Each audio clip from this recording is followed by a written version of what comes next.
Hello everybody and welcome to the Monday Night Raw after WrestleMania review. We have a lot to get into, a lot of heel turns, a lot of new people returning, and we even have a new faction debuting, which is absolutely insane and something that we need to be looking into. So let's get into it. We kicked off the show with John Cena coming out with his championship around his waist the opposite way, which I think is a bit weird, but it looks like that's going to be his demo going into this new heel run. And I'm super excited to see it. He came down and pretty much just talked about how the fans have turned on Cody Rhodes. He talked about how at Mania, Cody gave them everything that they wanted.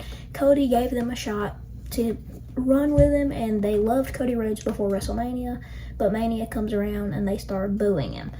John was pretty much kind of feeling bad for Cody Rhodes and saying that he just wants, that he doesn't know the reason why they wanted to boo him at Mania, but he was pretty much kind of elaborating on why he wants to ruin wrestling and all that. But then eventually John keeps getting to the point of why he thinks he's the last real champion, and that's when we see Randy Orton come up behind him and hit him with the RKO. One thing I do want to get into before I mention that is how he put up Mark Nash in the ring to announce him as the last real champion, which I thought was pretty weird, but it is what it is. He has 27 dates left. Either that is with appearances or matches. Overall, he has 27 more appearances left in the WWE, which is pretty sad if you think about it. But now we know how many dates he has left. He started off with 36, and he even counted out all the times that he's been so far. And then we're down to 27. So I'm excited to see it, but I definitely think that I'm sad it's coming to an end. I've loved this farewell tour, but I'm super excited to see the rivalries he can get into. I'm really excited to see Randy Orton get in this rivalry. I think it's the perfect decision to have him win at Mania against Joe Hendry, and then come out there and join and like kind of mess with John a little bit and try to get that match. I'm gonna plant some seeds here. If we can get Randy Orton to defeat John Cena, and then Randy Orton have a decent heel run, or have a decent face run as a good guy, and then Cody Rhodes comes back as a heel and takes out Randy, I think that's exactly what we need, and that's what I'm going to go with. But overall, I think this was a awesome little part of the show, and I think that I'm really excited to see what's next in the future for Randy Orton and John Cena and this Undisputed Championship. Then we see a match that surprisingly I did not see announced, and that was Lyra Valkyria and Becky Lynch versus Liv Morgan and Raquel Rodriguez. Just a rematch of WrestleMania, which I thought was very weird. But seeing the ending to this match and Becky Lynch turning heel on Lyra Valkyria explains it all. We saw a great match between these four women, and in the end we did see Raquel Rodriguez and Liv Morgan win back their Women's Tag Team Championships, which, seeing Becky turn heel and seeing the ending and seeing how we're going to get into this deep storyline with Becky trying to go after the title is very good. But I am kind of sad. I kind of miss, or I kind of loved seeing Becky and Lyra go with each other and kind of go through this whole journey together as a tag team. I loved it. I loved the storytelling of Lyra looking up to Becky and being the reason why Lyra started wrestling. And then now she's attacking her. I feel like it's a bit too early. I feel like they should have picked up the victory against Lyra and Raquel and faced Gigi Dolan and Tatum Paxley down in NXT, and then we would have saw maybe, I mean, obviously we know Liv and Raquel are going to track through Gigi and Tatum, but at what cost? I think I really wanted to see Becky and Lyra hold those titles, but now we see Becky turn heel. We see Becky is going after the IC Championship, which I think is very cool and very deserving for Becky Lynch, as she is a awesome talent in the ring. I'm super excited to see it. I think it's definitely a good thing for Lyra and Becky, but I kind of feel bad for Lyra because I know she wants to tag with her hero, but I bet for sure she'd way rather go against her and have an awesome storytelling. So either way, super excited, but I am happy that Liv and Raquel got their tag titles back. They're putting on awesome matches with those tag titles. We see the New Day come out in sparkling fits and an absolutely awesome gear. And they're wearing wrestling attire, but that's whenever they try to keep emphasizing on the thing that they said that everybody needs to put their hands in the air and say, thank God for the New Day.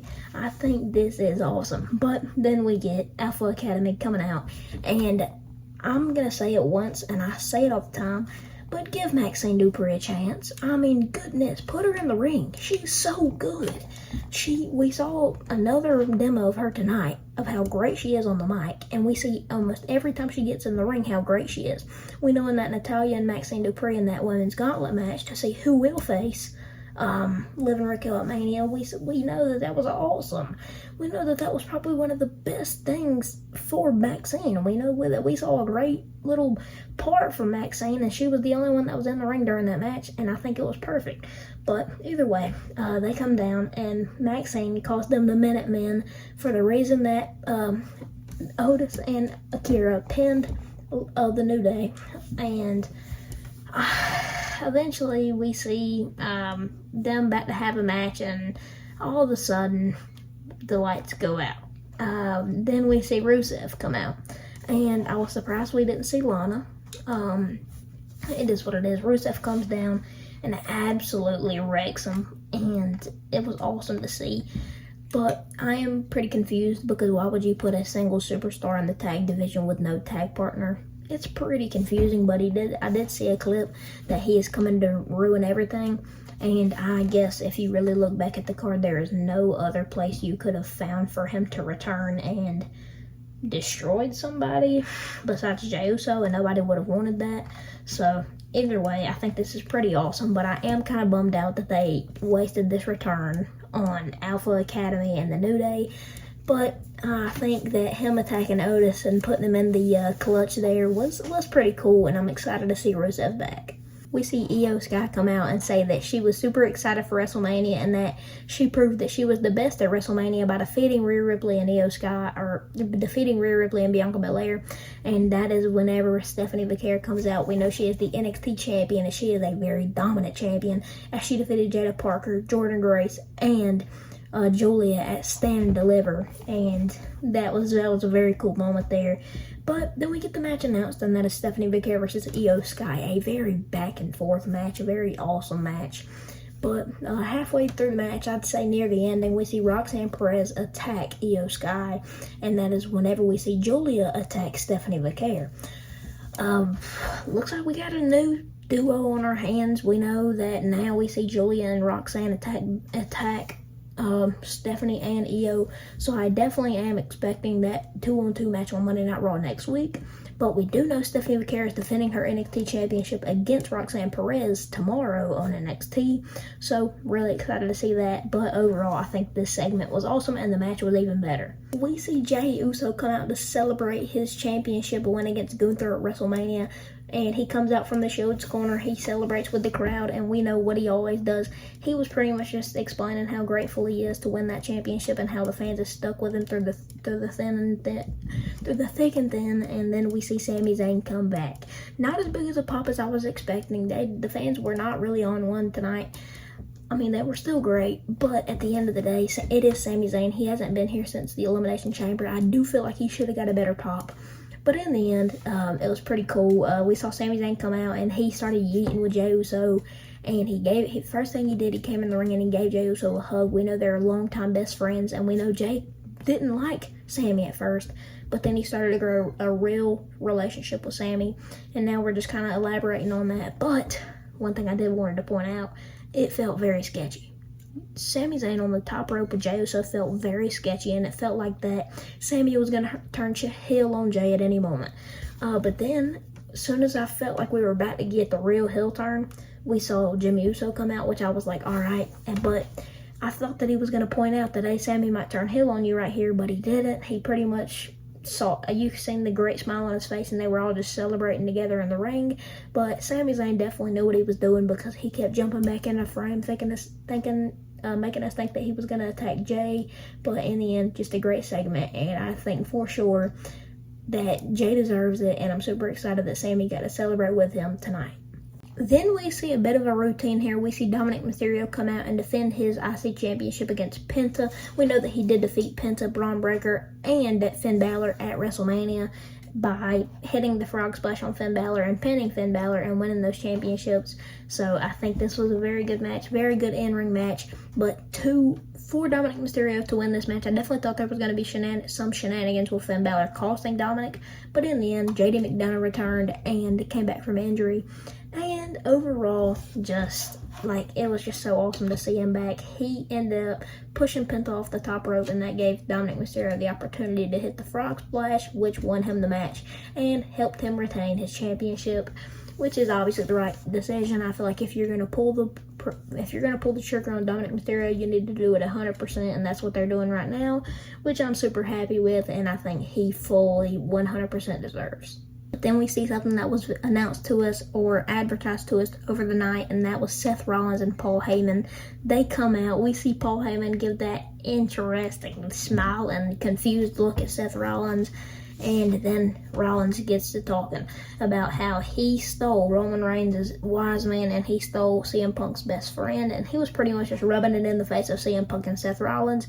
But that is when Seth Rollins kind of went like this to Paul, just like Roman Reigns used to do to Paul Heyman, and Paul gave him the mic, and that's whenever CM Punk came out. Punk came down and was not looking to talk at all, and Rollins knew that, so he threw down the mic, and they got this swinging. CM Punk got the upper hand on Rollins, put him in the corner, and then he turned around at CM Punk and then he turned around at Paul Heyman and put him in the corner, and that's whenever the OTC Roman Reigns comes out, and after Seth Rollins already gained the advantage on Punk, we see Roman come down and spear Rollins. That is when Roman is looking to absolutely demolish Paul Heyman, but that is whenever we see Braun Breaker start this new faction with Seth Rollins and is looking to take over the WWE, which has the pure opportunity to. We see Braun Breaker spear the ever-living daylights out of Roman Reigns through the barricade, and that's whenever Rollins says put him back in the ring. We see Rollins hit Punk with his curb stomp, then we see Rollins hit Roman with a curb stomp, and man, this has the opportunity to be great. I've said it once and I'll say it again. I said it before Mania and I'll say it after Mania. I said it before Mania, if Rollins and Paul got together, it could be great, and now I'm really elaborating on it, because if Paul, Seth, and Braun are glued together like this every week, not skipping an episode, and being together just like the Judgment Day, we can get some real business here, and we can really get a good faction. But that was it for the Raw after Mania. I think this might be one of the greatest Raw after Manias. Very impactful and a very interesting, I'd say. I'd say we got a lot of celebrating. We got a lot of heel turns. We got a return. Super excited to see what's next for Gunther. As we know, he choked out Pat McAfee. I think that was a cool little elaboration to how heel Gunther is now. But overall, let me know in the comments how much you like this Monday Night Raw, and I'll see y'all boys in the next one. Deuces.